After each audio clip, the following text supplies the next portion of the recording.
नमस्कार। निःशुल्क ज्योतिष परामर्श केंद्र में आप सबका स्वागत है।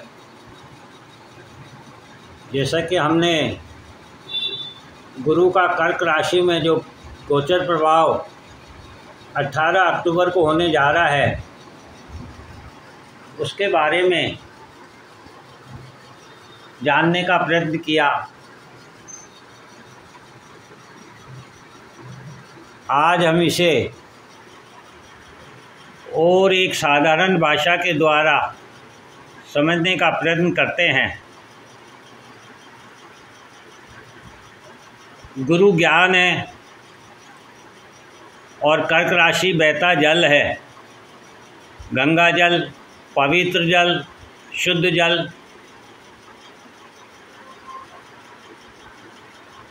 इसी प्रकार से ज्ञान भी शुद्धता और पवित्रता के साथ सत्यता के अनुसार निरंतर गतिशील है, जिसे हम संस्कार कहते हैं, अनुभव कहते हैं, इतिहास कहते हैं।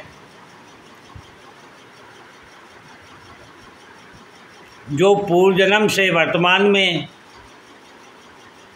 एवं वर्तमान से भविष्य की ओर हमें ले जाता है। हमारे जीवन का प्रत्येक कर्म इतिहास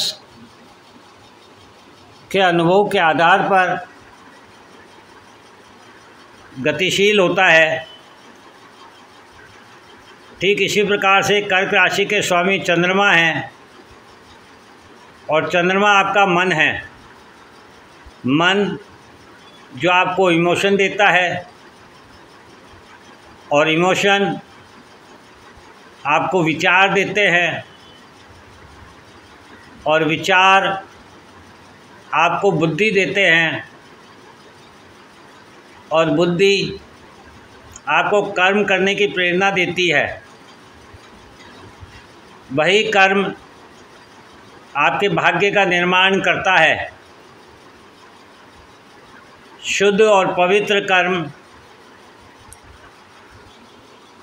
आपके भाग्य का निर्माण करता है और दुष्कर्म ही दुर्भाग्य का निर्माण करता है।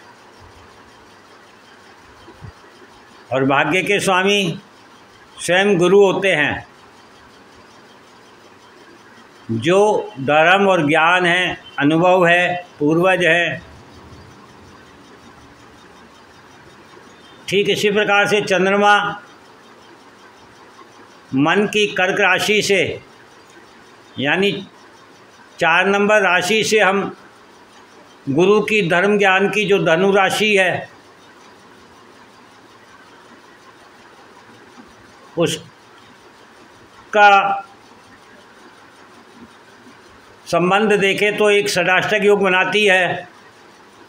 4 नंबर से 9 नंबर तक जाते हैं तो छठा भाव आता है और 9 नंबर से 10, 11, 12 करके हम 4 नंबर तक जाते हैं तो अष्टम भाव आता है।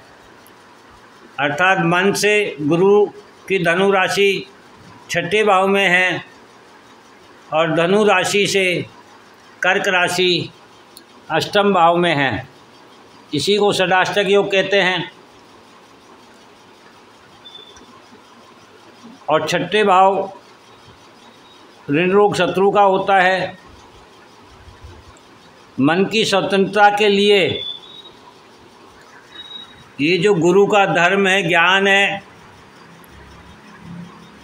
अनुभव है, यही मन की स्वतंत्रता के लिए शत्रु का कार्य करता है। मन को स्वतंत्रता के साथ विचारों को प्रकट नहीं करने देता है। और यदि हम धनु राशि से कर्क राशि की ओर जाते हैं तो अष्टम भाव आता है और अष्टम भाव साधना का होता है। अर्थात धर्म ज्ञान की जो राशि है धनु राशि, उसकी साधना के लिए मन की स्थिरता अनिवार्य है।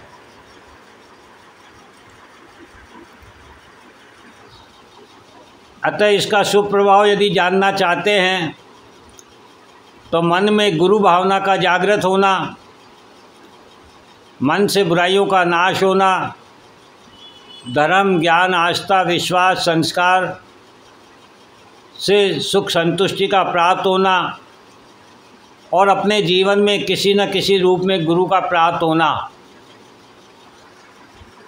गुरु गोचर का हमें शुभ प्रभाव प्राप्त होगा और इस गुरु का कर्क राशि में गोचर प्रभाव का विपरीत प्रभाव भी हो सकता है, क्योंकि यह हमारे मन की राशि में है और मन से यदि हम स्वयं को गुरु समझ बैठें, हम किसी की ना सुने, ना किसी की बात को माने, सदा स्वयं को गुरु मानकर अभिमान में रहें, अभिमान के कारण जिद्दी स्वभाव हो, तब फिर यह गुरु विपरीत प्रभाव देगा, क्योंकि अति सर्वदा वर्जित है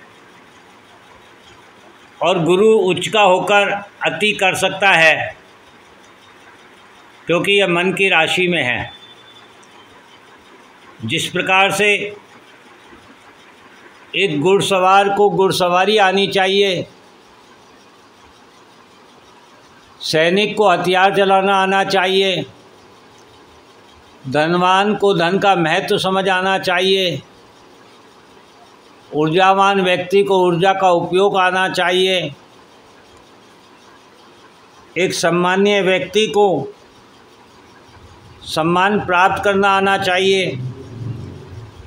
ठीक उसी प्रकार एक ज्ञानी पुरुष को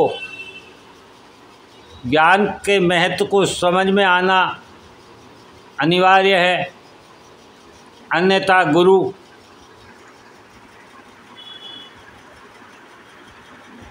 अति देकर के विपरीत प्रभाव भी दे सकता है। तो इस प्रकार से भी हम गुरु का कर्क राशि में जो गोचर है उसका प्रभाव समझ सकते हैं और अपने लिए शुभ बना सकते हैं और भविष्य का निर्माण स्थायित्व की ओर ले जा सकते हैं,